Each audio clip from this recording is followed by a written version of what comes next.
অবশেষে ও নিজে আমাকে বিমানবন্দরে ছেড়ে দিয়ে গেল। যাওয়ার সময় ওর চোখে জল ছিল। জল গোপন করে বলল, রাতের দিকে ফোন করো। যাবার সময় ও দুইবার পিছনে তাকালো। জানি না ওর সাথে আর দেখা হবে কিনা। চুক্তিতে লেখা আছে 6 মাস কাজ করলে 1 মাস ছুটি পাবে। নতুন কোম্পানি, ট্রেনিং, ওয়ার্ক পারমিট, একামা সব শেষ করতে 2 মাস লাগিয়ে দেবে। 6 মাস সময়টাকে 9 মাসে নিয়ে নেবে ছুটি দিতে।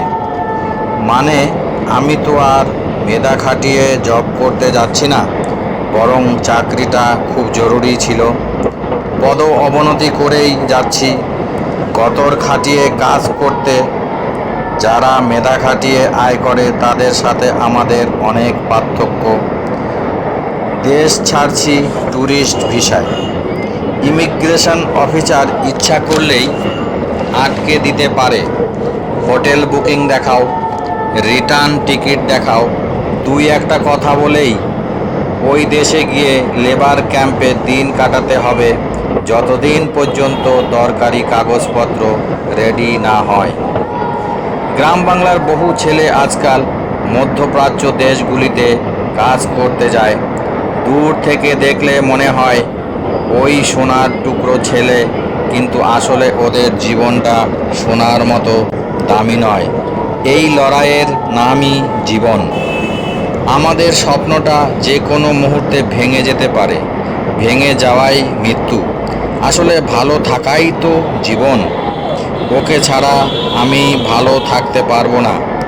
ওর সব বন্ধুদের অনেক আগে বিয়ে হয়ে গেছে। তাদের সবার 5-6 বছরের বাচ্চাও আছে।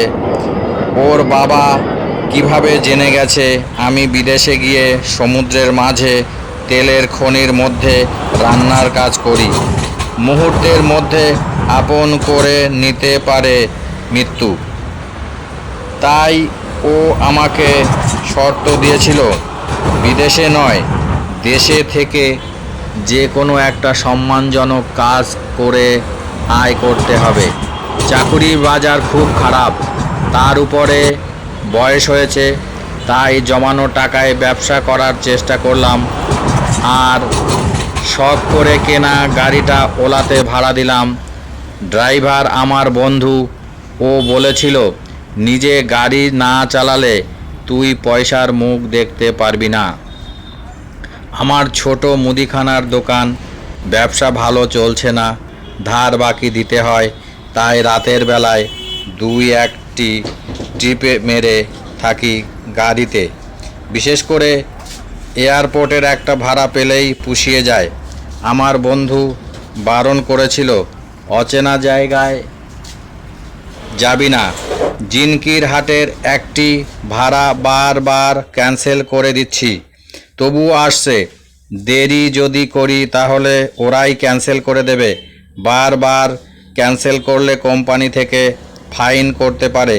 কিন্তু হঠাৎ করে একটি ফোন এলো মেয়ের গলা, ভাই খুব বিপদে আছি, তাড়াতাড়ি আসবেন, মোটা ভাড়া দেব, ভাড়া থেকে 200-300 টাকা বেশি দেব। অগত্যা হাজির হলাম, টাকার জন্য নয়, মহিলার আকুতিতে।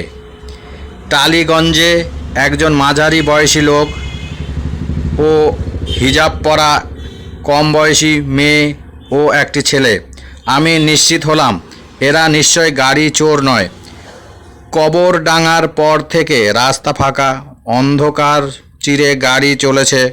গাড়ি থেমে গেল, কিন্তু আমি তো ব্রেক করিনি। ওরা গালাগালি দিতে যাবে, তখন দেখি মিশমিশে কালো একটি বেড়াল রাস্তা পার হচ্ছে। ওর চোখ দুটি বেশি জ্বলজ্বল করছে। হঠাৎ আমার কানের কাছে কে যেন বলল ফিসফিস করে, তোর কোনো ভয় নেই। ভয় নেই শব্দটা আমাকে ভয় পাইয়ে দিল। লুকিং গ্লাসে দেখি একটা পুলিশের বাইক আসছে। আমি স্টার্ট না নেওয়ায় মেয়েটা বলল, ভাইজান বিড়াল তো চলে গেছে। আমি বললাম, পিছনে পুলিশ। কথাটা শুনে ওদের রূপ বদলে ফেলল। 3 জনের হাতে 3টি পিস্তল।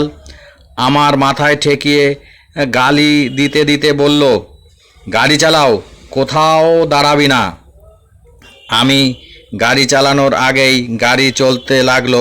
বুঝলাম গাড়ি আমার নিয়ন্ত্রণের বাইরে। আমি বেশি ভয় পেতে লাগলাম। হঠাৎই গাড়ির সামনে উপর থেকে পড়লো একটা পুলিশের লাশ। গাড়ি থেমে গেল। ওরা দেখেছে, ওরা যে ভয় পেয়েছে সেটা আমাকে বুঝতে দিল না। ওরা বলল, প্রাণে বাঁচতে চাইলে পালাও এখান থেকে। আমি দরজা খুলে দৌড় দিলাম। 10 মিনিটের দৌড়ানোর পর পুলিশ ভ্যান দেখতে পেলাম। আমি পুলিশকে সব বললাম। পুলিশ সঙ্গে নিয়ে তাড়াতাড়ি আমার গাড়ির কাছে এলাম। ওখানে আসার পর যা যা দেখলাম, আমার গাড়িটা এক জায়গায় দাঁড়িয়ে আছে। ছেলেটা ও মেয়েটাকে অদৃশ্য কেউ গলা টিপে ধরে আছে। আর ওই ভদ্রলোকটিকে মাটিতে শোয়ানো, একটা ইট দিয়ে আঘাত করে যাচ্ছে অনবরত কেউ একজন অজ্ঞাত ব্যক্তি। আমার জীবনটা বেঁচে গেল। ও চোখের সামনে মৃত্যুর কোলে ঢলে পড়তে দেখলাম 3টি জীবন্ত মানুষকে। যদিও গত সপ্তাহে ওরাই নাকি গাড়ি চুরি করতে গিয়ে একটা ড্রাইভার আর পুলিশকে মেরে ফেলেছিল। গল্পটা শোনার পর ও আমাকে বলল, আধপেটা খাবার খেয়ে উপোস করে মরে শ্মশান ঘাটে যাব, তবু গাড়ি আর চালাতে দেব না। মৃত্যুকে সেদিন অনেক কাছ থেকে দেখেছি, তাই একটা ভালো জীবনের আশা ছাড়তে পারলাম না।